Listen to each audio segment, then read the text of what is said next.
Welcome, everyone. I'm Dale Pinkert with ForexStopHunters.com.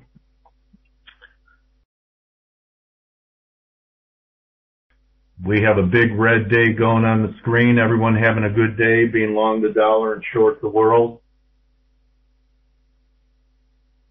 How many dollar bulls do I have in the room of the 17 attendees here?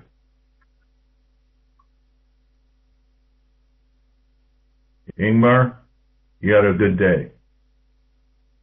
How many gold bulls are surprised by gold not performing and silver taking a hit here?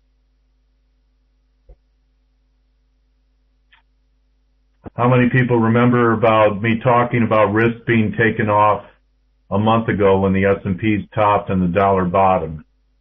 And we recently, as of today, did anyone notice a new moon in the sky last night? A little bit of a lunar cycle event that happened here. Yeah, it was more than 2 weeks ago.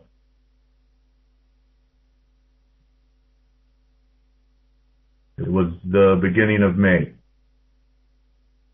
Something else that I guess you could call it good fortune, luck, skill. Something else I talked about in a webinar here. So let's go right to the dollar index and break it down. Everyone see the June futures here? So it's my belief up here, when everyone was talking about the demise of the euro, that we were overdone. And what we've done is we pulled back in a wave 2 fashion or wave B fashion. And yesterday I put out a forecast, new moon, new month, looking for wave 2 or B to be completed. Preferred shorts, euro, USD, Aussie USD. So we'll take a look at those pairs. But today is a significant day. I believe that the dollar is about to embark on an advance that could be equal to or possibly some type of fib extension of this move.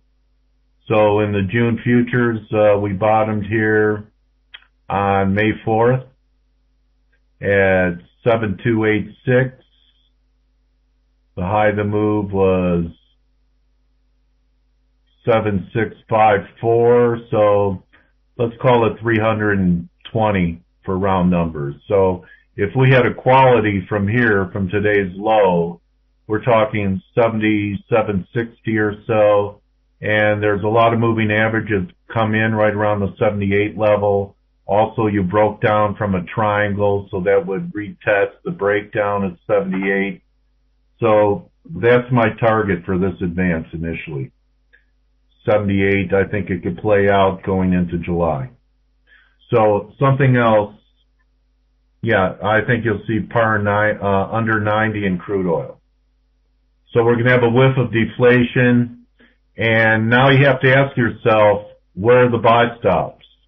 Okay, so of course there's going to be buy stops. The people that still think that the dollar is going to the demise of the dollar, they're protecting their short positions above these highs, just like longs are protecting their long positions under these lows. It's my belief that the way to capitalize on buy stops being taken out is to look for reasons to be long, like a day like this, knowing that they're going to start to squeeze the shorts, and then once we take out these highs, it's going to be time to start thinking about liquidating out.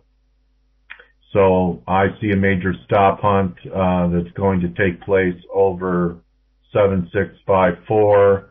I'm sure we could break it down on the hourly and find other spots that people have trailed. And you're going to see stops above. They're cleaning out the late dollar bears here.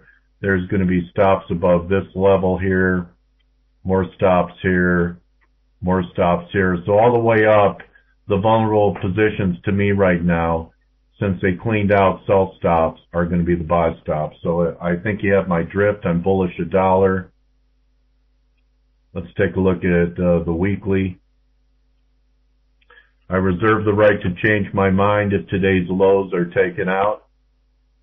One expression I take to heart comes from W.D. Gann.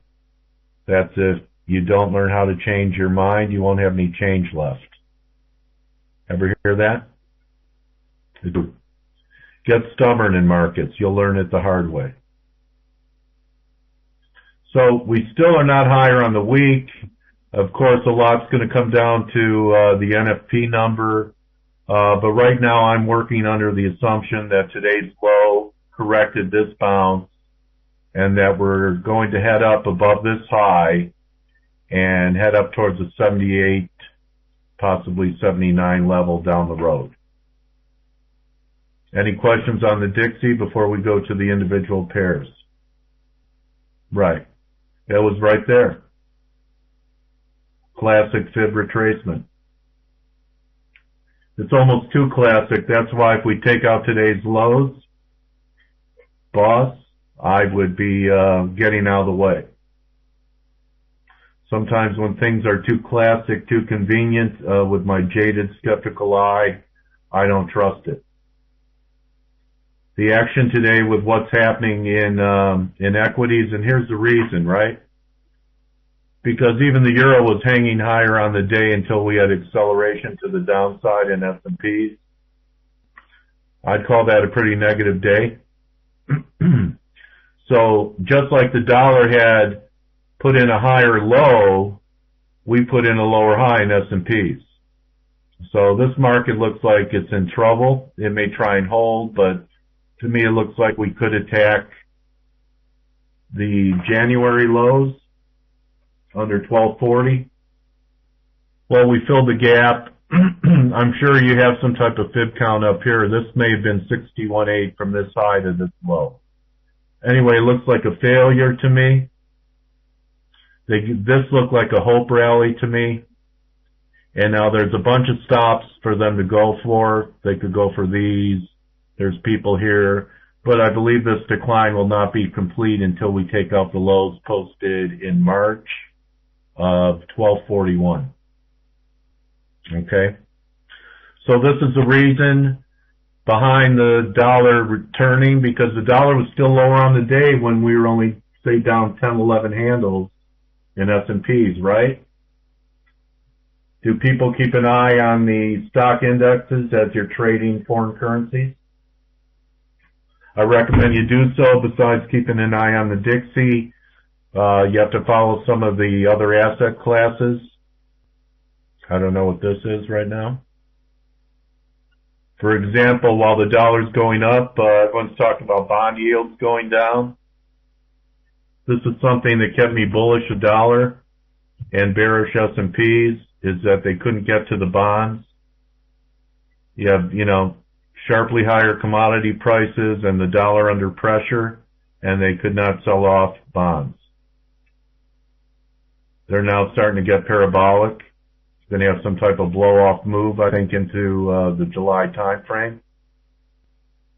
As long as the dollar's acting good, I expect bonds to continue to accelerate to the upside. There's still quite a bit off historical highs. Maybe they make a run at them. Gold is not a haven. The further you go out in maturity, the bigger the move was, Swerve. Okay, enough about the outside markets. Let's start off with Euro, because this was a classic stop hunt. Ignore this action. So last night's high was 4474.4, and there were several attempts. This attempt. And then this attempt, look at the high here.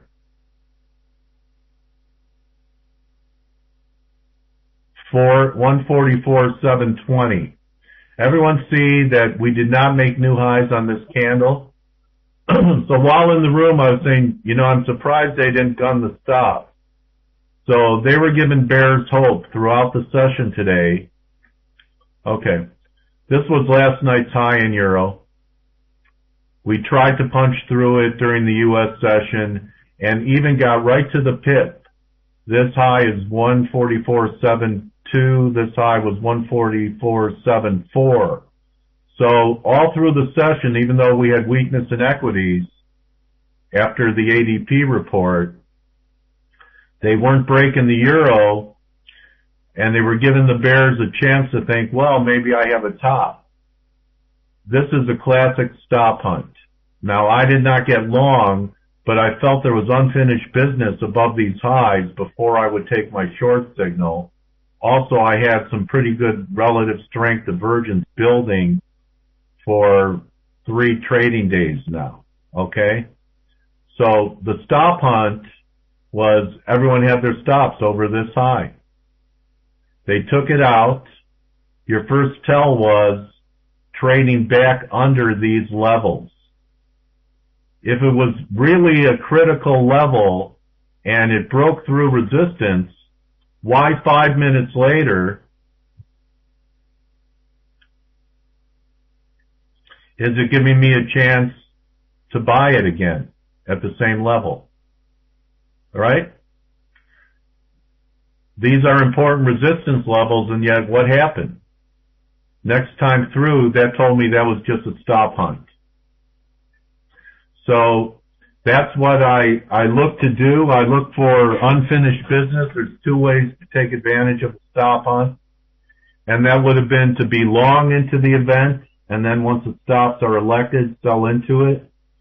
Or let the event happen and then see if there's any follow-through. And if there isn't, and you have other technical reasons for doing so, you could fade it. You had plenty of time. You didn't have to do it right away. So you missed the first break, you still had time.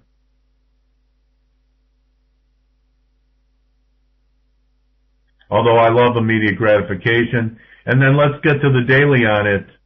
I call it significant. This is a pretty significant reversal day in my view. I think we're on our way to take out this 39 level.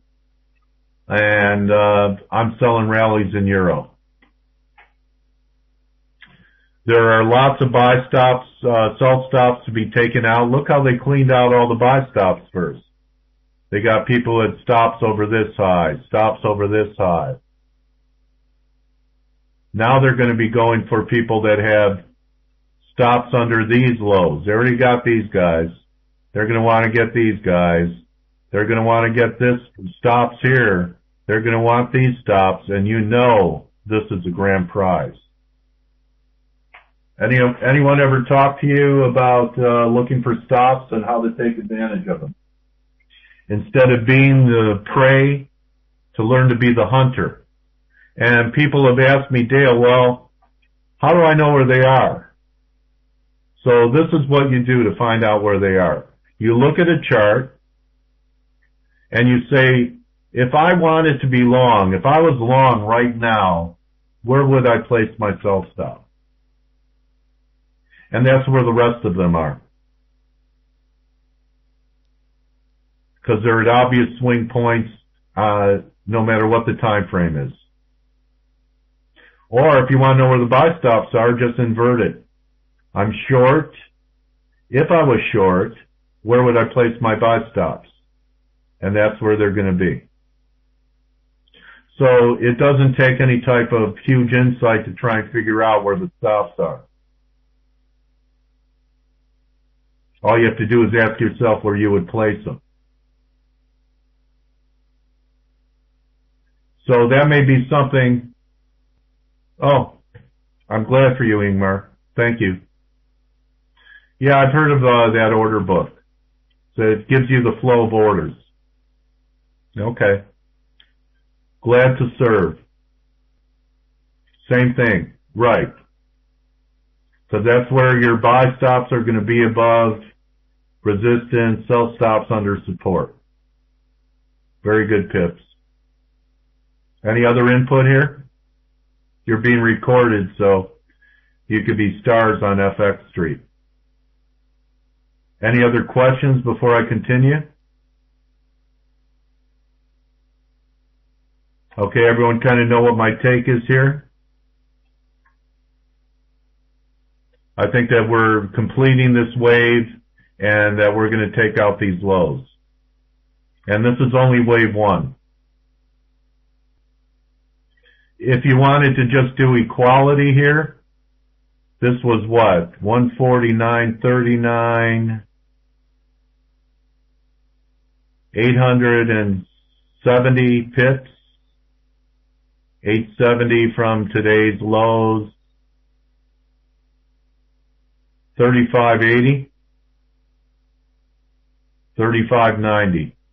That would be a quality. 35.90. Monthly 21 EMA 37.75. So a couple of ways of coming up with targets here for this part of the dollar rally. Caveat being, we start taking out today's highs, the picture has changed, and we have to reassess. Cable is going to be pretty significant here based upon the weekly chart. Last week's low is very critical to cable because you're looking at a rising wedge. Now this is very macro chart. It's a weekly, but we cleaned out almost all the bears here, right? Above the 63 level. Then we just squeezed them again.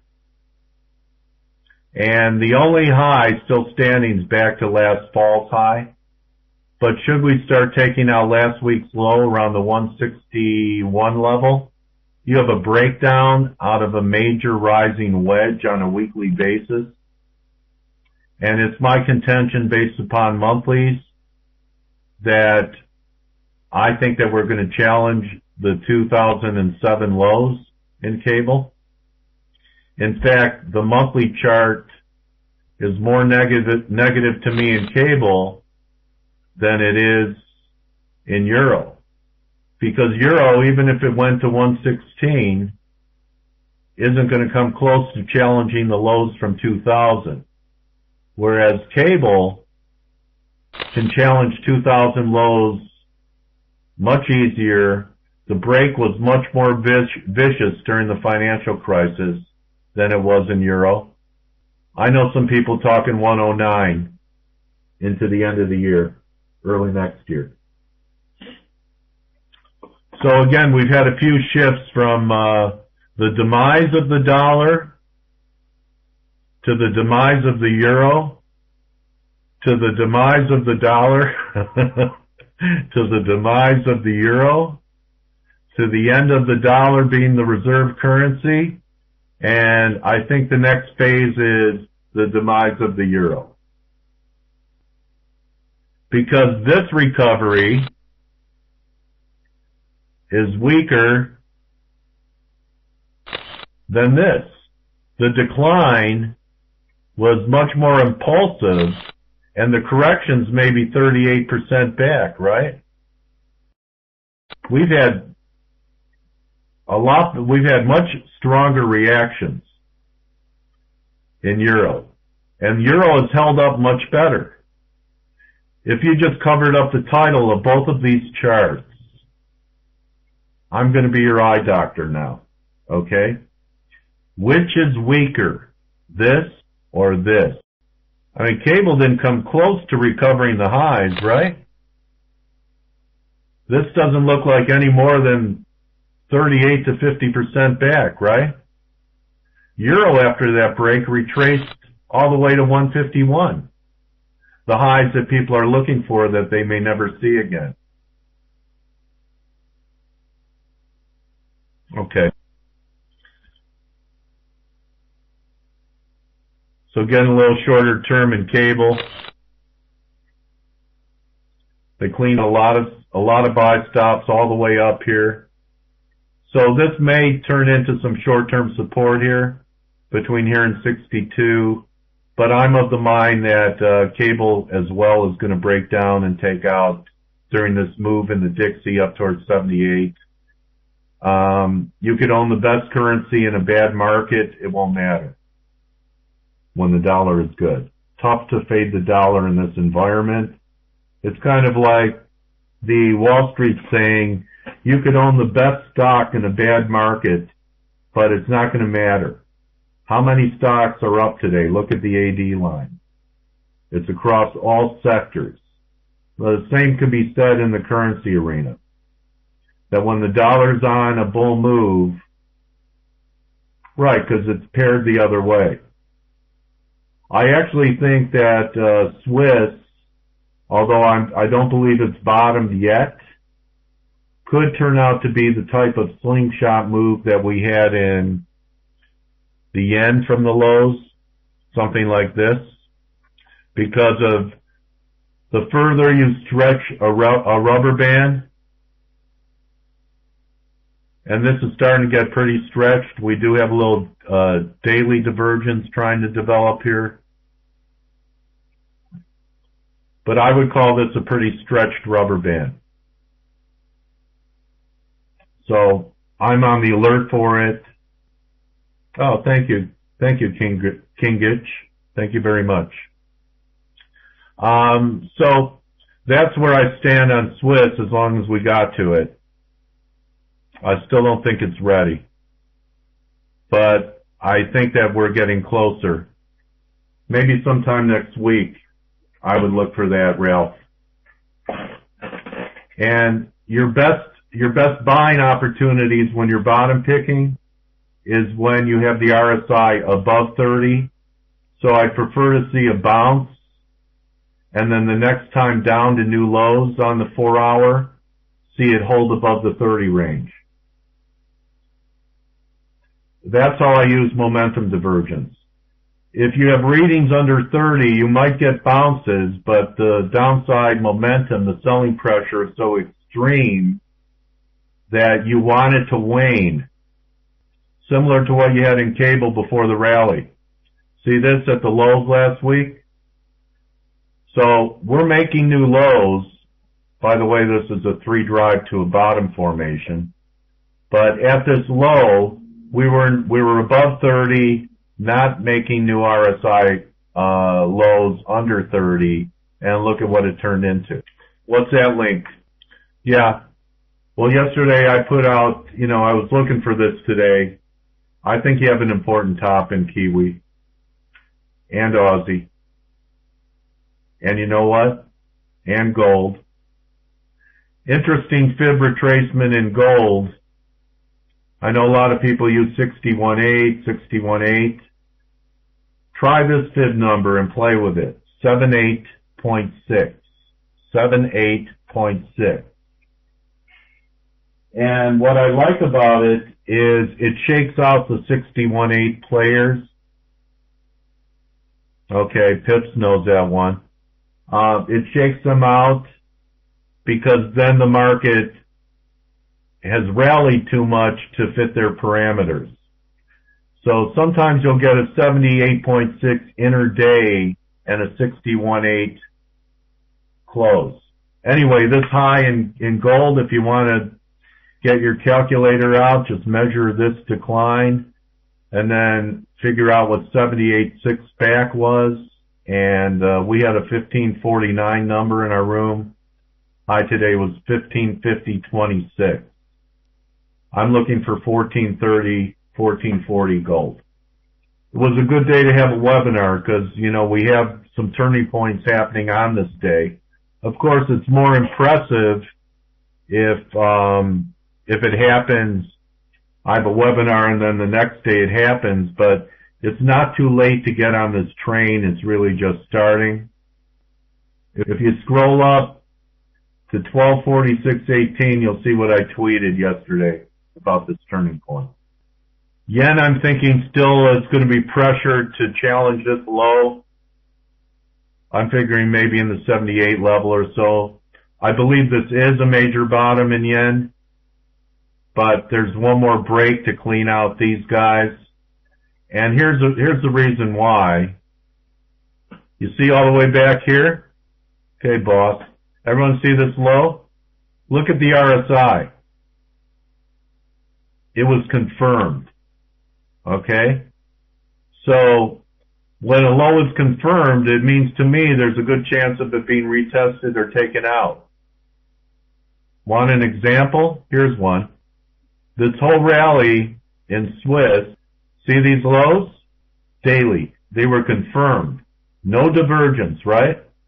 So we had a bounce, and because these lows are confirmed, what's the message? It confirmed the low. It wasn't a non-confirmation, it was a confirmation. So if you're a divergence player, you had none. So what would you need to get long if you're a momentum divergence trader? You need a lower price low with a higher RSI reading. Right? You didn't have that here.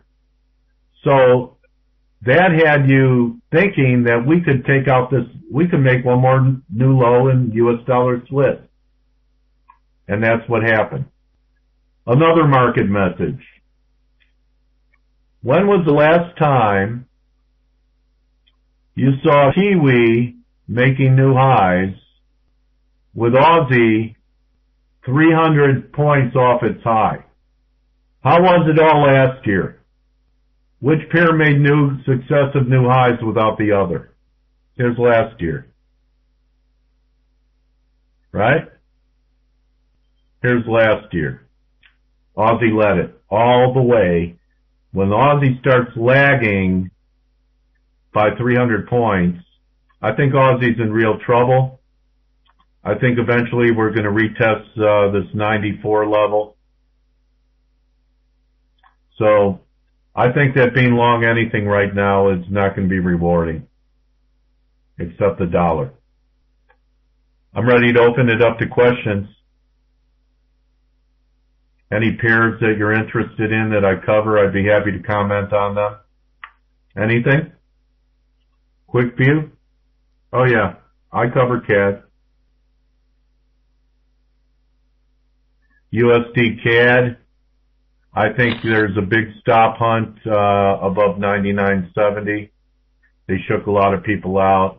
We should be able to take out the 98.15 stops, and then I think we're headed above 99.70 towards par. It's going to take you some time. Sometimes it takes people a couple of months to get it in my live room. I have a live room that operates from 7 a.m. to 11 a.m. Eastern Time, and then we Skype ideas, the members. You can see what I'm doing in real time. Here's where you could find me. I've no free trials. Yeah, the speed lines. Okay. Well, I'm dollar bullish. I think it could remain that way for, I'm thinking 4 to 6 weeks. There's going to be a couple of interesting trades mid-month. We have a lunar eclipse, and then I pay attention to the summer solstice. But I'm sure we'll be back here chatting to each other between now and then. I want to leave you with something to consider, that your most valuable currency is not euro, it's not yen, it's not even precious metals, it's your time. Money comes and goes, time is gone forever. So don't just count your pips, count your blessings. And this is what we do, not who we are. So I appreciate you spending your most valuable currency with me today. Hope there were some things that you learned that can edify your trading and add value to what you're trying to accomplish. Again, my website is forexstophunters.com. I don't tweet as often as I used to, but I come across the expert feed once in a while here. And I wish everyone good fortune, good health, good luck into the NFP number. Thank you, Matthias, for moderating this. Alinda, thank you for recording it. Say hello to everyone, all my friends at FX Street for me. And goodbye for now. Thank you very much.